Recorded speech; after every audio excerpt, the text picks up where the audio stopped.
Car Wars 6th Edition, fulfilling the backers now. So, was it worth the wait?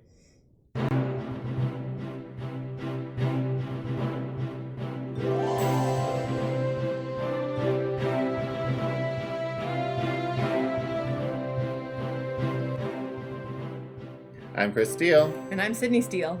And this is Tabletop Game Talk, a show where we talk about tabletop gaming topics of all kinds. And right now I'm obsessed with Car Wars, so consider this another video in the series. So we're going to give you a brief overview of the game, but if you're interested in a full play of the game, I'll have a video on that as well. And you can also check out my pre-order video if you want to get the game, but want to sort through all the different items that you can pre-order right now.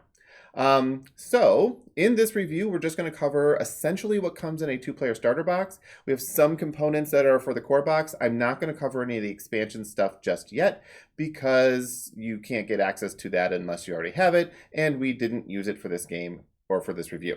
So let's take a look at how the game plays. All right. We're in the corner. So this is essentially a setup for an individual car. When you first start the game, you're going to build a car, and you're going to choose a number of build points, a number of crew points, a number of armor points. These are laid out in the book as some examples you can start with. We did a 16-point car, so we have 16 cars with the blue numbers on them. Well, they add up to 16, with 4 crew points and 4 armor points. This is how we set up the cards, and we'll talk about the build process and what you thought of it soon. But first, let's get into how we shoot things. So shooting things, we're going to take this recoilless rifle here, and we can see here there's 2 red dice and 1 yellow dice, and there's a little black star there. So I'm going to take 2 red dice and 1 yellow dice, and I'm just going to roll them. There we go. 3 red stars. Great. I just did 3 points of damage. But Sydney over here is driving at speed 2. So she's going to get 2 yellow dice defense, but she also happened to have a couple ace tokens up her sleeve, so she's going to get that. So roll those so that people can see them. Now, we can see she got 1 shield and 1 star, so she's going to use an ace token to re-roll one of those. And still failed, so she's going to use another ace token. Here we go. And still failed. All right, so she's going to take 2 points of damage as this cancels. And let's say that went to my left side here, so I lose 2 armor. Simple as that. If I had no armor, I would start being attacked on my interior stuff, at which point I would draw one of these cards, or in our case, we just roll dice to count through, but it tells us whether or not our weapons or crew or tires or whatever else is going to be damaged. So once it gets through the armor, you start doing internal damage, and when your power plant goes to 0, boom, everything explodes, you lose. Or if either of your crew take enough damage to kill them, all crew members have 3. So if both crew members are out, boom, you're gone. Also, your crew members are the one firing the gun. So if you lose a crew member, instead of getting 2 shots around, you only get 1. So how do you move? I mean, it is a racing, well, not a racing, but a driving game after all. So these are our cars. These are 4 different color bases. It's a 1 to 4 player game. So here we only used 2 cars, but we didn't actually use these cars at all because we used these cars. Car Wars is Hot Wheels scale, which is 1/64, but I think it's 1/64, but it's Hot Wheels. So you have Princess Peach. Can you guess which one I used? Yep. And then I used, I believe, Captain America. And we just attached these to the bases because the only thing that matters are these bases and this turn key. So if I want to move my speed of 2 over here, I'm just going to go here, put this on the turn key here, and move forward 1 and 2. I've moved 2. Now, obviously, going in a straight line, not all that exciting. So we can do maneuvers, which is you always move forward, and then I can do any amount of turning. And as soon as I start turning, I'm going to have to roll dice equal to my speed. Speed is yellow, so I'm going to use yellow dice. I also need to roll dice based on whatever these areas I covered up. So I need a green die and a yellow die. I roll these dice. And when I roll these dice, anytime I get a maneuver, I get that ace token that she used earlier. So that's how she got the ace token, was swerving around as she was driving. Here we can see I have 1 shield, which in this case is a skid marker. So I am actually going to lose 1 of my control tokens. If I lose all of my control tokens, I go out of control. And that's bad because then I don't get to use my speed as a defense anymore. This one here means I have tire damage. So I'm going to lose one of my tire damage. That's it. And then I can use my second movement point. And I can say I'm going to go crazy and just big turn here. So now I have my 2 yellow dice for speed, yellow, green, and a red die. And I do the same thing again. This time I just lose 2 control markers. And that's my movement. And I'm ready to shoot her because she's going to drive away and do fun things. But that said, anything else to cover the basics? I think that was it. That's about it, right? If you do run out of control, you can spin out. There's some rules about that. There's some, obviously, rules for colliding and things like that. All of that stuff is builds on top of what you've learned here. But that's everything in the game. And the first player token goes back and forth. So whoever goes second is going to change every round. Yeah. So we're gonna follow this sequence. Check our speed if we have to reduce. Take control tokens and ace tokens if we have any. Manage stuff for fires. You can get lit on fire. You like to light me on fire. Then each of us move. Then each of us fire. Then the round repeats. We continue until one of us loses. in a 2-player game. In a 3-player, 4-player game, you continue until there's one person left.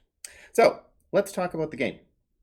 What did you think overall about building the car? So that's your big thing, right? You don't like building decks. You like Arkham Horror, the card game, but you don't want to build your investigator. So what did you think about the build system in this? How easy was it to learn? I was incredibly impressed. I honestly thought it was going to be a lot more work up front. I thought I was signing up for a lot more than I was. But the fact that, especially with just using the base cards, we had a small pool of cards to pick from. For my first game, I didn't want too many options that I didn't understand. And then we had a certain amount of points. And that really helped me just narrow down what I wanted. I picked a teensy bit of a theme and picked all the cards that added up to 12 that had to do with that theme. And I was done. So these are the cards she's talking about. These are the cards in the core box. So each one of them has a number in the upper right corner, which is for your build points, and a number in your upper left corner, which is for your crew points. I think we used 16, or did we use 12? I think we used 16. 4, 5, 6, 7, 8, 9, 10, 11. No, we used 12. All right. And that's it. You just put cards out until you hit your max, and then you're ready to start. Everyone builds their car by themselves. It's simultaneous. You're not playing this is not the game as far as it is. It's where you get to build. And this is where you can spend a lot of time outside of the game just building cars if that's what you like to do. Build up your car, take a picture of it, build another one, take a picture of it, and you just have tons of different builds that you can play at any time. Now, this is from the base set, not so many. If you start getting the expansions, this is a few more cards that you can get. Relative there. And this is not all of them. So this is what came in the original double ace box from the Kickstarter pledge. There are 3 more expansions we don't have, which should add about that much more. A lot of playability. A lot of replayability. So if we are looking at so that was our build, and I agree. I really like the build system here. In fact, that's what drove me to the game more than anything else. I've backed this game in 2019, and this is my most anticipated Kickstarter game of the 305 that I have backed. This is the one that I'm like, I can't wait for this to come out. A lot of it has to do with this build system. What did you think about the movement system? I was very happy with it once I understood it. I feel like knowing how much dice that I had to roll each time was something that it needed to be explained to me. But then once I knew what I was doing, I was happy to swerve around and roll every die that I needed to. So like the driving rolls, it's like, okay, I moved. Do I have to roll something? No, not if you just make a straight move, then you don't have to roll anything. But as soon as you start covering this up, then you have to roll what you covered plus your speed. And the sliding moving forward, that was also something that I got wrong the first time I did it, but it was something where sliding is another maneuver, but the way that you move is always forward. Yeah. So you put the key under here, and then you can slide forward. And this is a D0, so there's no extra dice. You're just going to roll your base speed. This is the shifting lanes as you drive maneuver. And it's just kind of a good way. Like I said, every time you make a maneuver, you get one of these ace tokens. So I'm going to be weaving around so that if you're shooting at me, I have a better chance of defending against you. I really love this turnkey. This is a replacement for basically all the turning templates that you might see in Gaslands or X-Wing. Most of the other tabletop miniatures game, which I should highlight, this is a tabletop miniatures game. You just have one miniature, which is your car. Use some kind of like template system, or they might use a grid system where you're moving on hexes or something. And I actually really do like that type of system as well. But for a free-form system, this turnkey is awesome. It does so many things. It also measures range. So every distance away from a car you are, this distance, you get a free reroll because of range. And all of that's just right in the key. All right, attacking and defending, rolling the dice. Intuitive, did it feel right? Like, was it fun? We have these different cards here that have all different types of numbers. How did you feel about that? I actually really enjoyed that part. So I'm a really combo player in all different types of games that I play. So I was really excited to like find the cards during the build that would actually let me add dice to my attacks. So picking the dice was really easy because it was on the side of the card. So it's really easy to figure out which ones you're going to need. And then when you have cards that affect that, the text also has pictures on them. And so it's really easy to figure out all the dice that you need to add. And then rolling them, the suspense of rolling them is actually kind of fun too. Really easy, but in the attack we just made here, I forgot to add the 1 here, so I should have 1 more damage. Basic damage. But yeah, I really, again, this build system and the way the cards are laid out is really, really cool. And you'll see some of these cards, it's like, well, typically the wrench symbol doesn't do anything by itself. But with this one, if I roll it, I can start your car on fire. With this one, if I roll it, I can do tire damage. And the fact that this suddenly becomes something means that it's a lot more valuable. Now, these different dice all have different combinations of sides, and it'll take some time to get used to what has what. It's like, well, this is a wrench, but yellow dice don't have any wrenches on them. And green dice only have 2. So what are the odds of getting a wrench on a yellow and 2 green? So those are the types of things you're kind of play out in this part of the build thing. And I'll do an advanced build guide. I probably won't call it advanced. I'll probably call it, car builder's guide. And we'll talk about all of that and how you can kind of predict what these dice will do on average. And if you have rerolls, which one you should reroll in whatever situation. Because there is no blue is better than red, better than yellow. It really depends on what you're doing with the dice as to what those ranks are. Mm-hmm. And I love that. I love the depth of how that can work. So overall, we've just kind of learned the game. And I didn't give you much more information than this when we started playing. Right. And then we just started playing. Mm-hmm. Right. So how was that? Like you went in, it's like, okay, I know how to shoot. I know how to drive. It's like, there are a few times like, what happens if I run into you, and think those questions like that. Mm-hmm. The answers to those questions, how did you feel? Did they make sense? Were they like, oh, okay, I get that? Or was like, oh, that's weird? I was actually glad that there were answers to some of those questions, because I would ask them because thought they would be like niche situations. Like why wouldn't somebody do this if I'm going to do a lot of damage to you, I would totally run into you. So the fact that they actually had answers to all those weird questions made it so that I could do anything I wanted to do in the game, and it worked out. Yep. So colliding, basically, if 2 cars hit each other, you are going to roll the speed of the car that hit the other car, and both cars take that much damage. Bumper cars. Yeah. So if you're going a speed of 3, you'll roll 3 dice, and in this case, both cars are going to take 3 damage. There's no defense roll. Boom. Now, there's some ways of upgrading your car to be better at hitting things or better at taking collision damage and all of that. So you can make just a ram machine if you want to. But that's collision in a nutshell. Defense was actually something that was a little bit tricky for me to understand, simply because when we got to the point where we could adjust our speed, I completely kept forgetting to take into account that's how many dice you roll on defense. So the fact that the actual mechanics of rolling defense made sense. But when I was picking what speed I wanted to go, I was always considering where I wanted to be on the board instead of how many dice I wanted to roll when I knew you were coming at me. Yeah. And actually, I should talk about the dashboard for a moment too, because if you notice, we start at speed 0 in the game, but if you move to speed 3, suddenly I have a control token that got covered up. So at the beginning of the game, I had 6 tokens, but now at the start of each round, I'm only going to get 5 tokens because I'm going a little bit faster.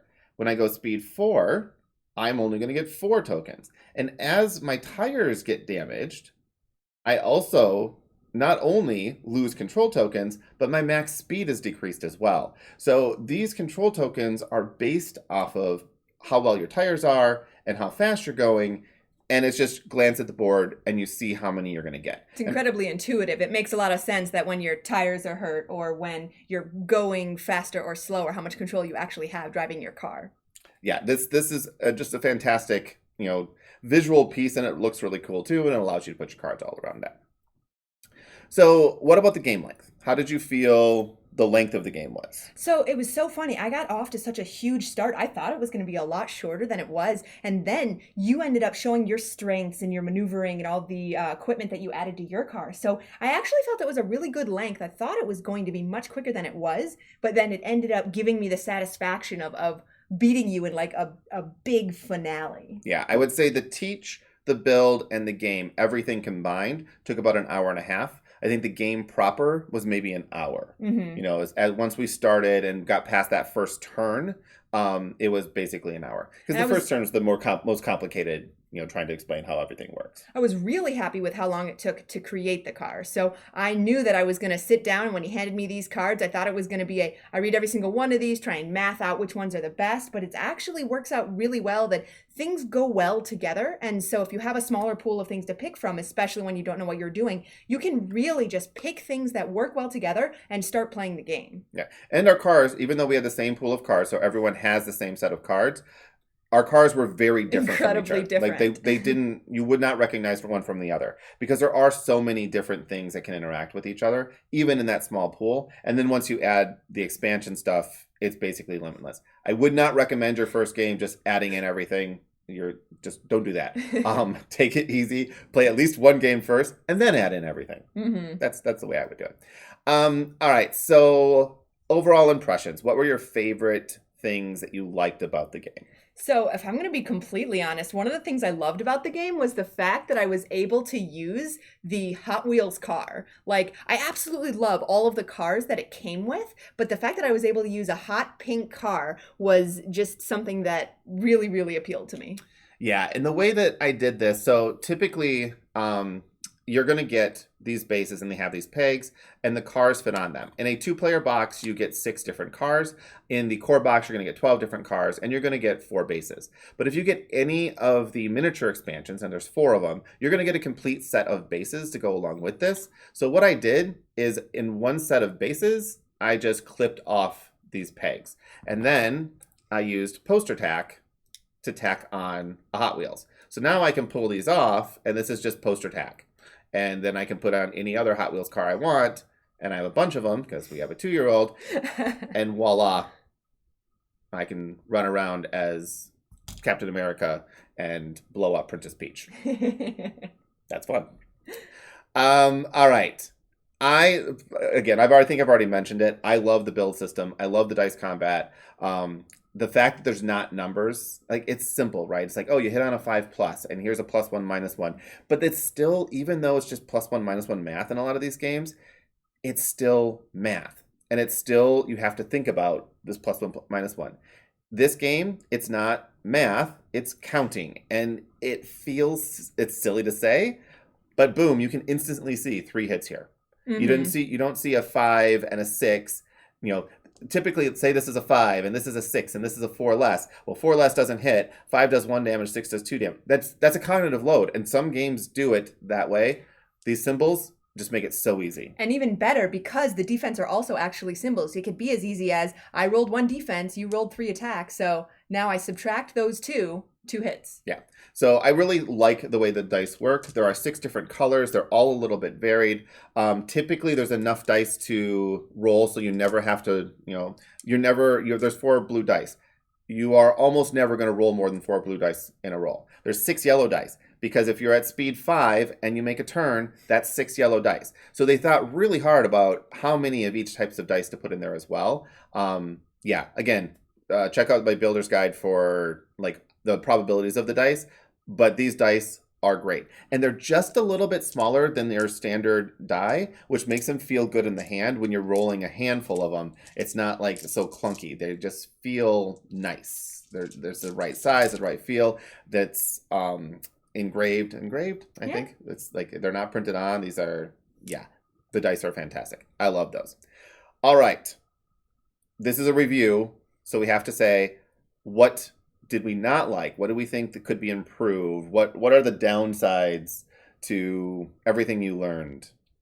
I think there was maybe one or two times where we had to keep certain things in mind that there wasn't a way to have a record of in front of us, but those are rare and few and far between. I think it was more when cards affected the amount of damage that we did, and so it wouldn't be a dice in front of us, and we had to add that to it or subtract that from it. But again, it was only very rare, and then once we did that a couple times, that card always had an effect, so it was always there in my mind to add or subtract from it. But other than that, I really did enjoy the game.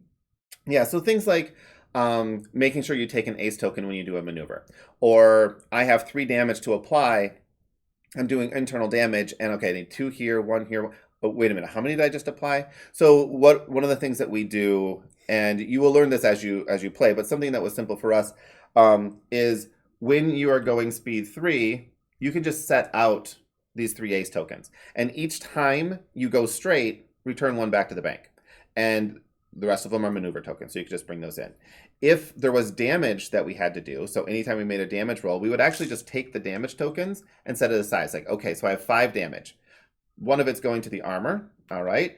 There's no structure over here, so now I'm gonna look at this and I'm like, okay, I need 1 on the weapon and 1 on a crew, and the other 2 are gonna go to the power plant. So the power plant goes to 8, and we would just get rid of the damage tokens as we go. So this is something that we learned how to do. So I guess the con there is a number of things going on. There's things you need to track, but for a first game, there really wasn't that much to track. Now, I do have a couple things. Table space. I love the Hot Wheels scale, but it means that you really need like a 3 foot by 3 foot space. We were playing on 3 foot by about 2 inches space, which was okay, but it was a very tight game. We didn't have many rerolls for range. We were just kind of hanging around. There was one point where I was going backwards and you were going forward, and we were just kind of like moving along that way. Yeah, the flamethrowers always hit. Yeah. So the bigger the play space you have, the more you're going to be able to decorate the table and put obstacles and stuff in the way. The other one is the targeting rules are not intuitive. They're not bad, and I'll get into those in our play video, but I did have to stop and look them up multiple times, and then afterwards I read them again and did some chatting online and found out that we still played them wrong. So watch my video on how to get the targeting rules right so that you don't have the same problems that we had.